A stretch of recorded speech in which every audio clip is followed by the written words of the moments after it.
Apa yang membuat ayah Eki, Ibtu Rudiana, belum juga muncul ke publik? Apalagi terpidana kasus pembunuhan Vina dan Eki melaporkannya ke Bareskrim. Kita ulas bersama pengamat kepolisian dari ASS Bambang Rukminto. Selamat pagi Pak Bambang. Pagi, Yonta. Ya, Pak Bambang, jadi menurut Anda apa sebetulnya yang membuat Ibtu Rudiana belum juga muncul seakan menghindari perkembangan begitu kasus Vina dan Eki?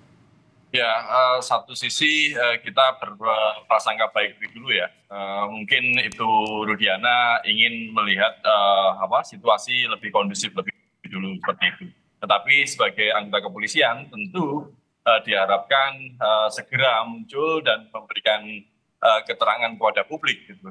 Jangan sampai dipaksa lebih dulu dengan adanya laporan-laporan dari pihak yang dirugikan. Dalam hal ini adalah korban yang merasa dilaporkan dan ternyata tidak benar gitu.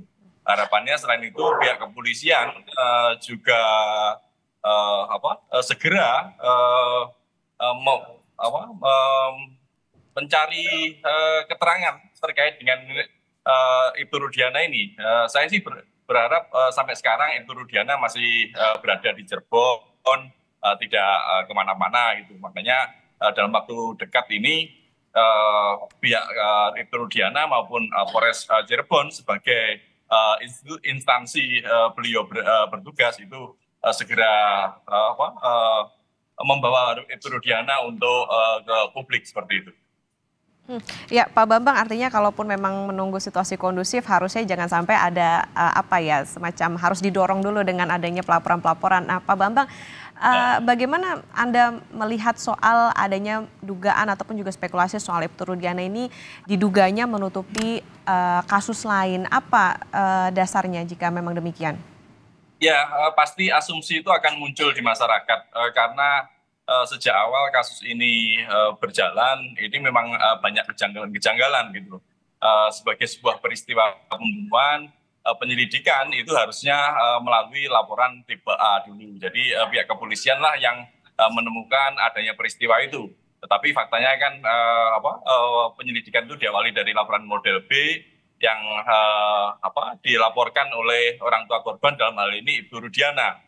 Menjadi lebih janggal lagi ketika Ibtu Rudiana ini juga terlibat dalam melakukan penyelidikan yang kemudian ada unsur subjektivitas yang menjauh dari upaya profesionalisme kepolisian seperti itu. Artinya bisa dikatakan prosesnya dalam pengusutan kasus ini pun juga sejak awal bisa dikatakan janggal ya Pak ya. Jadi kalau menurut Pak Bambang, apakah Ibtu Rudiana ini artinya menjadi salah satu saksi kunci untuk mengungkap dugaan kejanggalan dari proses penyidikan kasus Vina dan Eki? Benar, informasi awal itu dimulai dari Ibtu Rudiana ini. Dari yang sebelumnya adalah kecelakaan tunggal, kemudian terkait dengan dugaan adanya peristiwa pembunuhan, ini Ibtu Rudiana ini yang melaporkan. Makanya tadi yang saya sampaikan ada laporan model B yang disampaikan oleh Ibtu Rudiana. Tentu Ibtu Rudiana ini adalah pihak yang sangat vital, memberikan keterangan-keterangan di awal seperti itu. Dari mana dia memperoleh bukti-bukti sehingga melaporkan 11 orang tersebut. Kalau kemudian saksinya siapa, bagaimana peristiwanya, itu tentu harus diselidiki dan ditelusuri lebih mendalam seperti itu. Pak Bambang, kalau kita runut ke belakang Pak, ada dugaan juga Ibtu Rudiana ini ikut dalam proses penyidikan. Padahal bisa dikatakan itu bukan tugasnya. Nah ini apakah bisa dikatakan sebagai pelanggaran atau seperti apa Pak Bambang? Ya, tentu tidak etis ya seorang korban dilibatkan dalam sebuah penyelidikan. Tentu akibatnya adalah muncul subjektivitas, sehingga ada bias dalam upaya penyelidikan itu yang seharusnya lebih objektif dan harus dibuktikan secara ilmiah juga itu. Hanya saja kemarin kan di Propam Mabes Polri sudah menyampaikan bahwa tidak ada pelanggaran di situ. Ini yang membuat janggal gitu. Makanya dan terbukti kejanggalan itu dengan Peggy Setiawan yang dibebaskan di pra peradilan gitu seperti itu. Makanya ini harus ada upaya ulang untuk melakukan penyelidikan seperti itu. Pak Bambang, sebelumnya pernah ada tidak sih Pak kasus yang sudah lama diputus pengadilan setelah bertahun-tahun kemudian menguak kembali sampai akhirnya terpidananya ini ternyata dinyatakan tidak bersalah? Ya, banyak ya kasus-kasus yang seperti itu. 13 tahun yang lalu misalnya ada kasus di Jombang, Kemat sama David itu yang ternyata pembunuhnya adalah Rian seperti itu. Kemudian kasus pengamen Cipulir yang melaporkan kasus pembunuhan kemudian disangka mereka lah yang melakukan pembunuhan. Ini tentu hal-hal yang harusnya dievaluasi.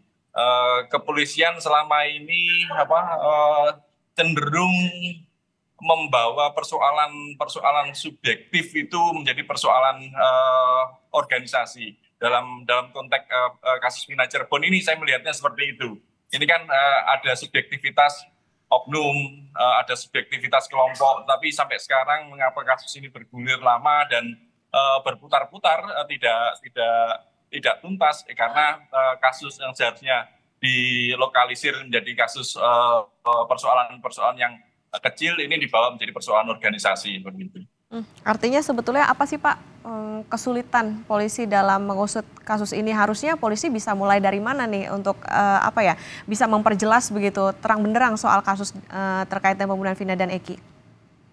Kalau polisi ini benar-benar profesional, melakukannya itu secara objektif, tidak bias dengan kepentingan-kepentingan, entah itu kepentingan oknum, kepentingan kelompok maupun kepentingan-kepentingan lain, tentu kasus ini bisa segera tuntas.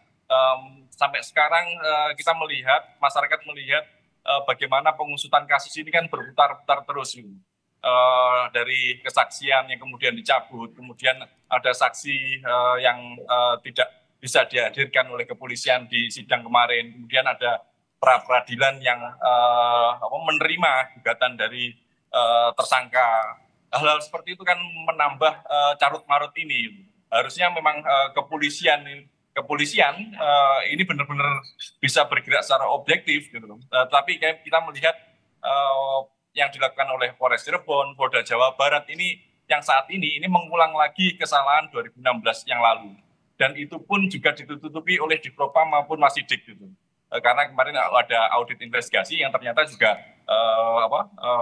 terkonfirmasi dengan diterimanya pra-peradilan Peggy Setiawan seperti itu.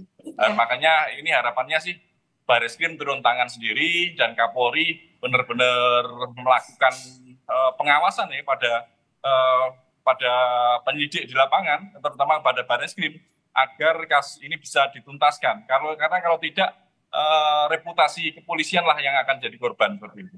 Ya, artinya harus ada asistensi benar-benar dari Barreskrim Polri karena tadi dikhawatirkan adanya tidak objektif ataupun juga bias begitu. Tentu yang juga diharapkan adalah kemunculan dari ayah Eki yaitu Ibtu Rudiana untuk memperjelas tentunya bagaimana kesaksian. Karena tadi seperti Pak Bambang bilang soal Ibtu Rudiana menjadi saksi kunci untuk bisa membuka secara jelas bagaimana kasus pembunuhan Vina dan Eki. Terima kasih Pak Bambang Rukminto, pengamat kepolisian dari ASA sudah bersama di Sapa Indonesia Pagi. Selamat sehat Pak.